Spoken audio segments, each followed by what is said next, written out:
The streets of East New York in the 1980s were rough.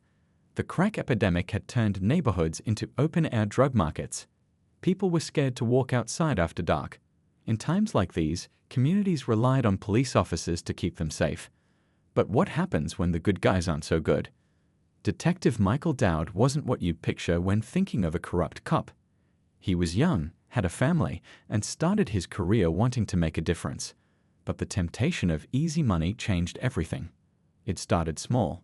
One night in 1986, after arresting a local drug dealer, Dowd pocketed $200 from the dealer's wallet before logging the evidence.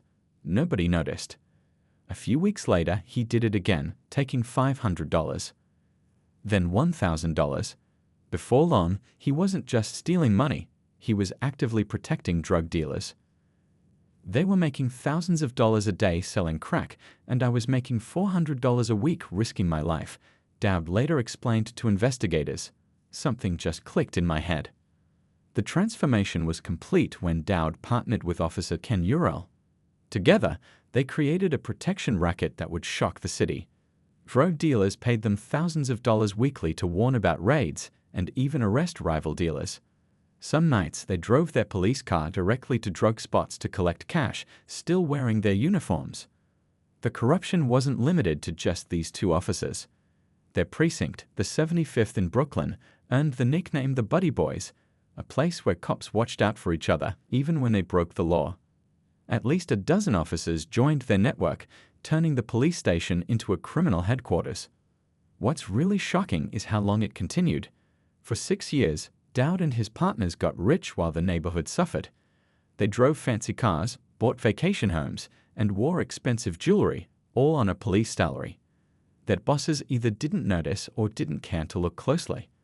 One resident who lived near a building protected by Dowd remembered, "We called 911 about drug dealing constantly. Nothing happened. Now we know why. The dealers were paying the police to leave them alone." The breaking point came in 1992, but not from internal affairs or police oversight. Dowd was finally caught by police in another county when he was driving while high on cocaine. When arrested, they found his badge and a large amount of cash that he couldn't explain. The scandal that followed rocked New York City. The mayor appointed the Mullen Commission to investigate police corruption. Their findings were devastating: widespread corruption, officers involved in drug deals, evidence tampering, and brutality. The commission found that the problem wasn't just bad officers, but a culture that protected them. In court, Dowd admitted to crimes that earned him a 14-year prison sentence. "I crossed the line," he said. "I became what I was supposed to be fighting against." The East New York community was left with broken trust. People who had been arrested by corrupt officers wondered if they'd been set up. Others questioned if they could ever trust police again. The Buddy Boys scandal changed policing in New York.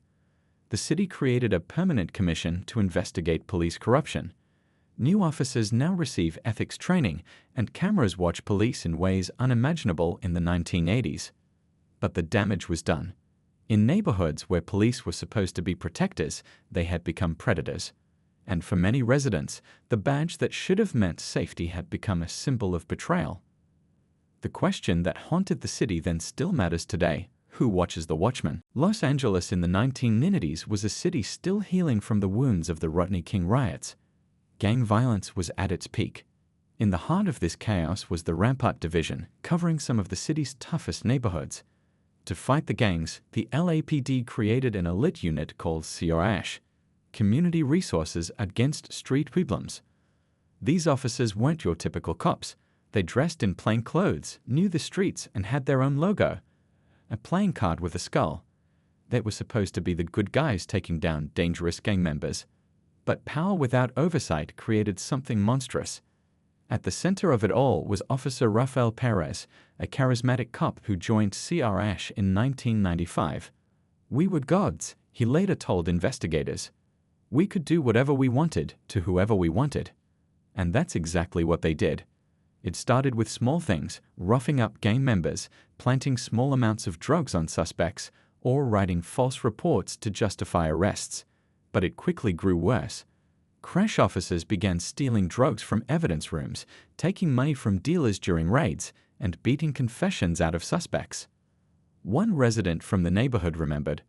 They'd roll up in unmarked cars, jump out with guns drawn, and slam people against walls, even folks just walking home from work. Nobody dared complain. Who would believe us over the police? The unit developed its own culture separate from regular police work. They had special tattoos and threw parties celebrating big arrests. Some officers even had ties to the notorious Death Row Records and allegedly were involved in the murder of famous rapper Notorious Big, though this was never proven. The most shocking case came in 1996. Crash officers shot an unarmed gang member named Javier Ovando, then planted a gun on him and claimed he had attacked them first.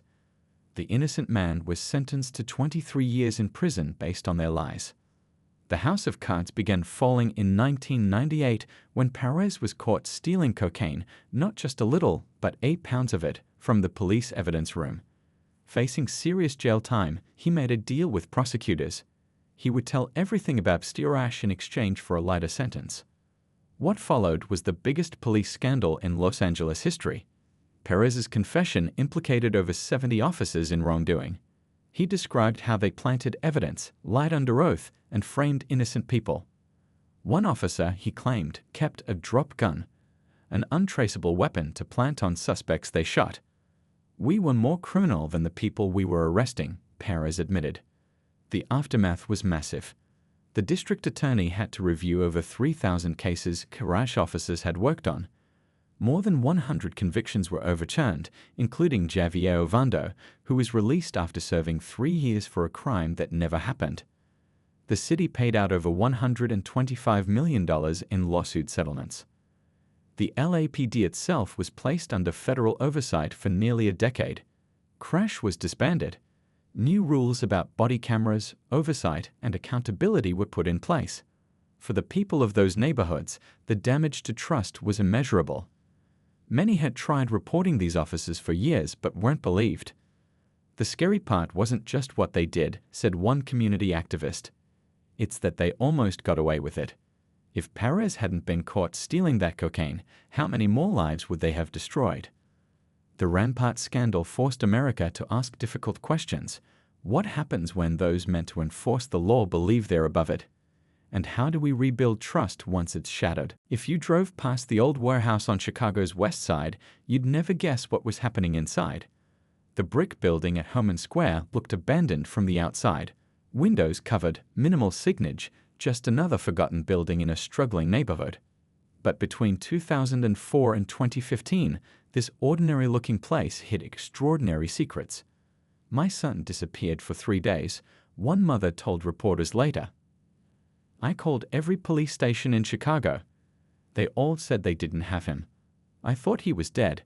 Then he just appeared at the courthouse like nothing happened." Stories like this were common in certain Chicago neighborhoods. People would vanish off the streets, their families frantically searching for them. They weren't in jail, at least not officially. They weren't listed in any computer system. They had simply disappeared. The truth was hiding in plain sight. The Homan Square facility was being used as what lawyers later called a black site, a place where normal rules didn't apply. Inside those walls, a special unit of Chicago police officers questioned suspects away from the eyes of lawyers, judges, or the public. One man who was held there for nearly 24 hours described his experience. "They took my phone, wouldn't let me call anyone. I asked for a lawyer maybe 15 times. They laughed, said lawyers don't come to Homan. I didn't even know where I was until after they let me go." The practices at Homan Square broke the most basic rules of American justice. People have the right to a phone call, to know what they're charged with, to have a lawyer present during questioning. At Homan, these rights seemed optional. What made it even more troubling was who ended up there. Records later showed that nearly 7,000 people were held at Homan over a decade. About 82% of them were black, 8% were Hispanic, in a city where those groups make up just over half the population. Most weren't major criminals. Some were picked up for minor drug possession or even just because they looked suspicious. Others were witnesses or people who might have information about crimes, not suspects themselves. Inside, the methods were harsh. People reported being shackled to benches for hours or kept in extremely hot or cold rooms. Some claimed officers roughed them up. One man said he was denied his asthma medication until he agreed to become an informant. The goal wasn't to solve crimes, explained one defense attorney who fought to expose the facility. It was to create informants. They'd hold people until they agreed to snitch on their neighbors.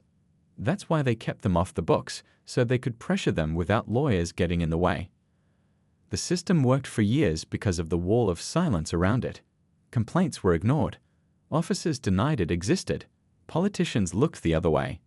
It took dogged reporting by journalists to finally bring Homan Square into the light in 2015. When the stories broke, the city exploded with anger. Protesters surrounded the building. Community meetings overflowed with people sharing similar stories of loved ones who had vanished there. The scariest part wasn't just what happened there, said one community organizer. It's that it happened for so long with nobody stopping it. This wasn't a few bad officers. This was a system. The Chicago Police Department defended the facility, claiming it was just a normal police building. But the damage was done.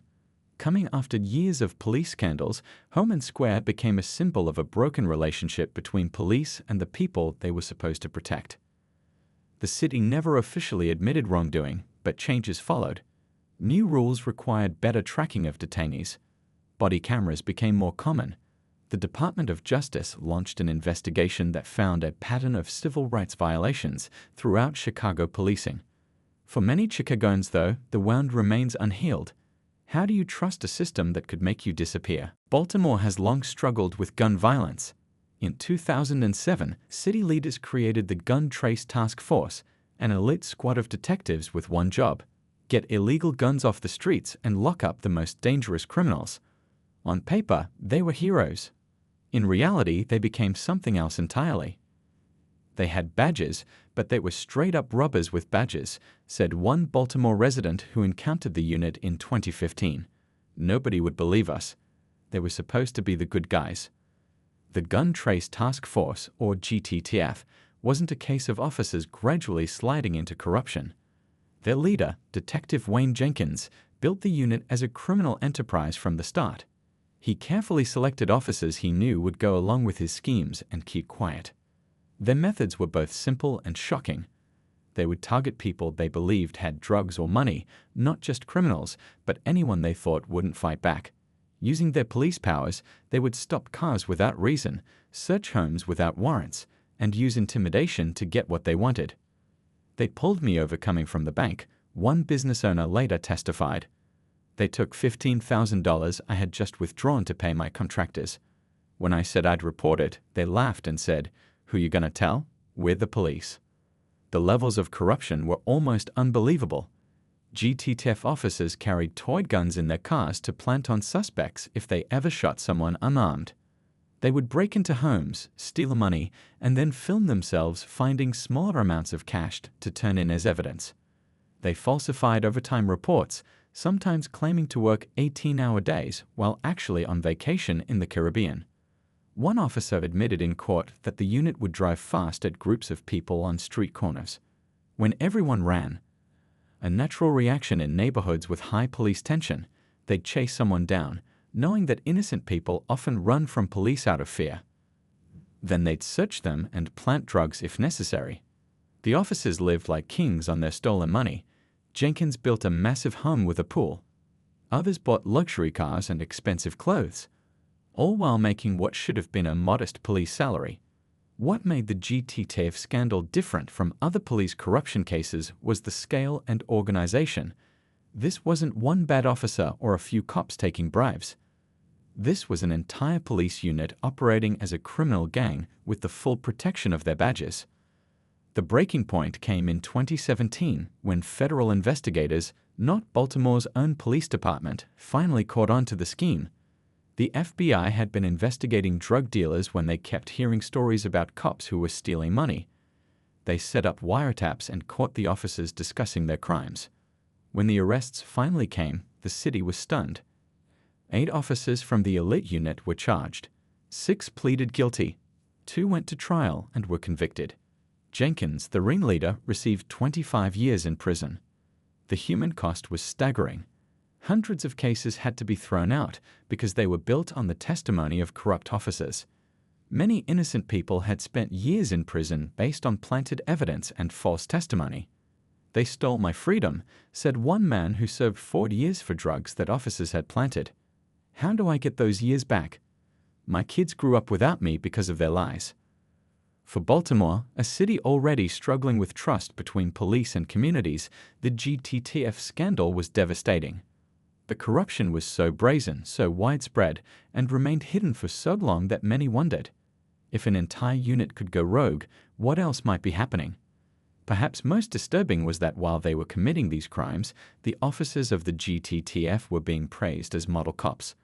They were winning awards, getting promotions, and being held up as examples of good policing, all while systematically victimizing the very people they were sworn to protect. Tulia, Texas is a small farming town that most people would drive right past without noticing. Population 5,000, one main street, a place where everyone knows everyone else's business. The kind of town where nothing much happens, until one summer morning in 1999 when everything changed. Dawn was just breaking on July 23rd when police cars started rolling through town. Officers with arrest warrants pounded on doors, dragging people from their beds in handcuffs. By noon, they had arrested 46 people, nearly 1 in every 100 residents of the town. Local news cameras captured people in pajamas and half-dressed being led to jail. "I kept asking what I did wrong," remembered one woman who was arrested that day. "They just said I sold drugs to an undercover officer.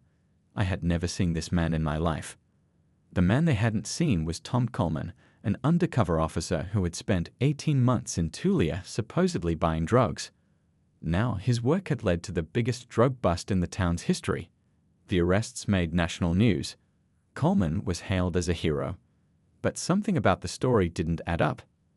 Of the 46 people arrested, 40 were black, in a town where black residents made up only 10% of the population. Many had no criminal records. Some had solid alibis, proving they were at work or even out of town when they supposedly sold drugs to Coleman. Most strangely, despite 18 months of undercover work, Coleman had no audio or video recordings of any drug buys. No marked bills were recovered. No drugs were found during the arrests. The entire case rested on one man's word. "It didn't make sense," said a local pastor who watched the events unfold. "These weren't rich drug dealers. Many worked 2 jobs just to get by. Some didn't even have cars, yet we were supposed to believe they were running some big drug ring." Despite the lack of evidence, the trials moved forward. Local juries, scared by talk of a drug epidemic, handed down harsh sentences. One man got 90 years. Another got 361 years. Many received 20 to 60 years in prison, all based solely on the testimony of Officer Coleman. The first crack in the case appeared when defense attorneys discovered Coleman's troubled past. He'd left his previous police job under suspicion of stealing. He had a history of racial slurs. In Tulia, he had worked with almost no supervision, writing notes on his leg and transferring them later to official reports. "He couldn't even keep his stories straight," said one defense lawyer. In court, he'd described drug buys that happened inside houses he'd never been in. He mixed up people's names and dates, but everyone was so determined to believe him. As more trials approached, a team of lawyers from the NAACP and other organizations took interest. They began digging deeper into Coleman's background. What they found was shocking. He had been fired from previous jobs, had outstanding warrants himself during part of the investigation, and had failed to identify drugs correctly in tests. The case finally unraveled when some defendants were able to prove they were miles away from Tulia when Coleman claimed to have bought drugs from them. One was at a bank in Oklahoma, with security camera footage to prove it. Another was at work, with time cards signed by a supervisor. In 2003, a judge reviewed the evidence and recommended that all convictions be overturned. The governor eventually pardoned most of those convicted. Coleman himself was charged with perjury, though he received only probation. For the town of Tulia, the damage was done. Families had been torn apart. People had lost jobs, homes, and years of their lives. The community remained divided along racial lines that the case had deepened. "The scary thing is how easily it happened," said one man who spent 4 years in prison before being cleared. "One officer with a badge and a story, and they could take everything from us. And nearly everyone in power just went along with it." The Tulia case became a national symbol of how justice can go terribly wrong when there's no accountability. In its aftermath, Texas passed new laws about using testimony from single undercover officers. But for many, the question remains, how many other Tulias might be out there? Every day in New York City courtrooms, a ritual plays out. A police officer raises their right hand and swears to tell the truth, the whole truth, and nothing but the truth. It's supposed to be sacred, the foundation of our justice system. But what happens when the people we trust to tell the truth regularly lie under oath? I remember sitting in court watching an officer describe how he saw me drop a bag of drugs on the sidewalk, said one Bronx resident. But that never happened. He stopped me for no reason, searched me illegally, and then made up a story to justify it. And the judge believed him because he was a cop. This practice became so common in New York that it got its own nickname, testy lying.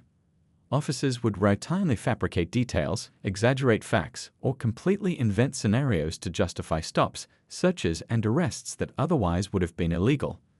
The problem exploded during the height of the NYPD's controversial stop and frisk era.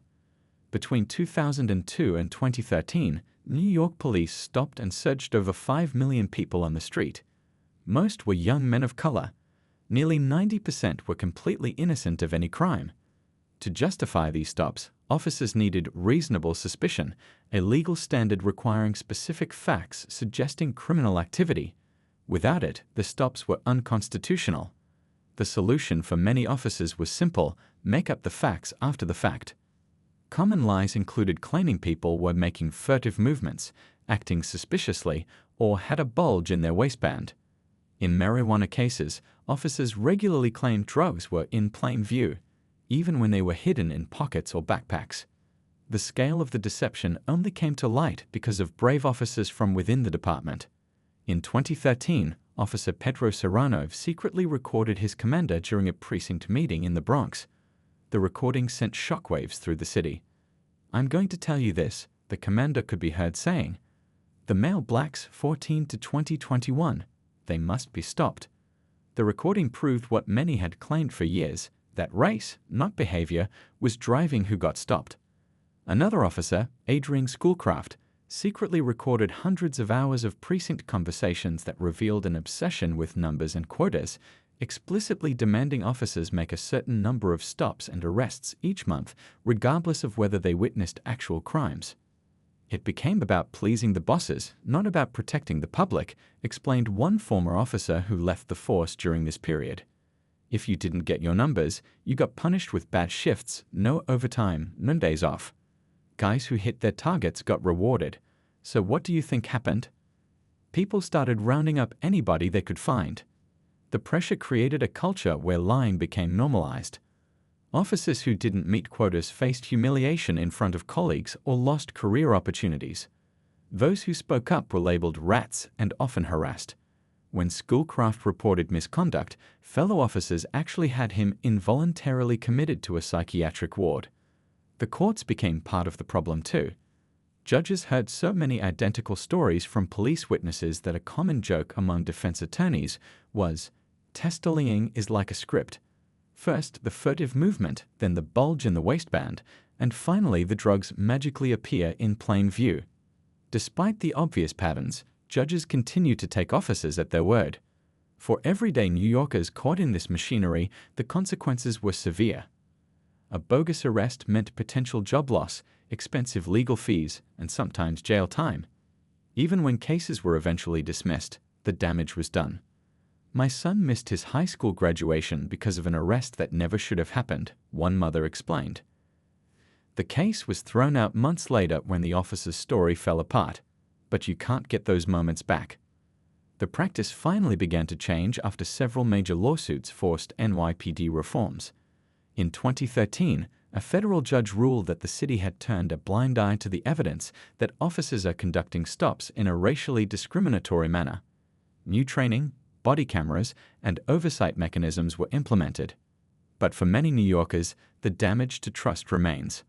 When lying under oath becomes routine, what happens to justice itself? The cell phone video spread like wildfire. Within hours, millions had watched as Officer Derek Chauvin knelt on George Floyd's neck for 9 minutes and 29 seconds on May 25, 2020. As Floyd repeatedly gasped, "I can't breathe," bystanders begged the officer to stop. He didn't. The world watched a man die at the hands of someone sworn to protect him. It wasn't just the horrific nature of what happened, said one community activist who organized protests in the aftermath. It was how casual it seemed. Like this was just another day on the job. That's what broke people's hearts and sent them into the streets. The murder of George Floyd became a tipping point, not because police abuse of power was new, but because technology had finally made it impossible to ignore. Decades of complaints about police brutality, which had been dismissed or buried, suddenly had undeniable video evidence. In the days and weeks that followed, protests erupted in over 2,000 cities across all 50 states. People of all backgrounds marched together, demanding accountability and change. The rallying cry, "Black Lives Matter," echoed through downtown streets and suburban neighborhoods alike. "I never thought I'd see anything like it," said one retired police captain who joined the marches. "I spent 30 years on the force, trying to change things from within. Now grandmothers and teenagers and business people were all out there saying what some of us had been saying for years. The system is broken." The protests forced America to confront a difficult truth. What happened to George Floyd wasn't an isolated incident or the work of one bad apple. It was the predictable outcome of a system that had resisted meaningful oversight for generations.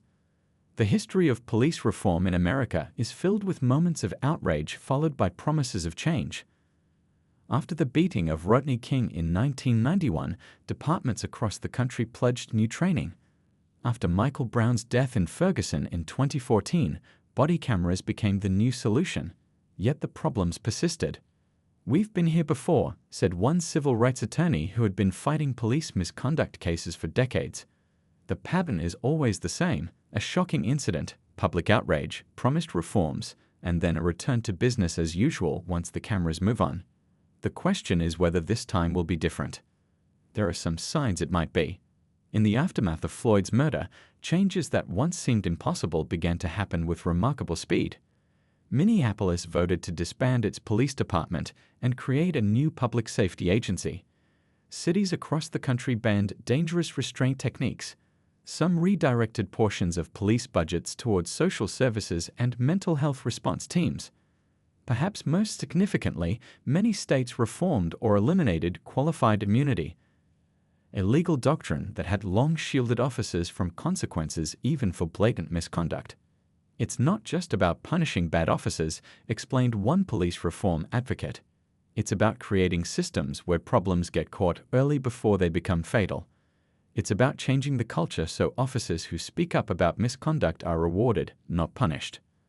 Real reform, experts say, requires multiple approaches working together.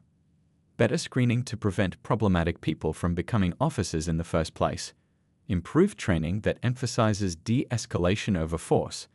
Independent oversight boards with actual power to investigate misconduct. Accountability measures that ensure consequences for violations. And perhaps most importantly, a fundamental rethinking of what we ask police to do. We've turned police into our answer for everything: mental health crisis, homelessness, school discipline, drug addiction, said one community leader. Then we're surprised when armed officers trained to see threats respond with force to situations that need care. Maybe the bigger reform is sending the right responders to the right calls. The road to lasting change remains uncertain. Police unions continue to resist many reforms. Political will waxes and wanes. And communities remain divided about what changes are needed. But one thing seems clear: the era of silence and denial about police corruption and abuse of power is over. As one mother who lost her son to police violence put it, "They can't tell us we didn't see what we all saw. And now that we've seen it, we can't unsee it." That's the beginning of real change.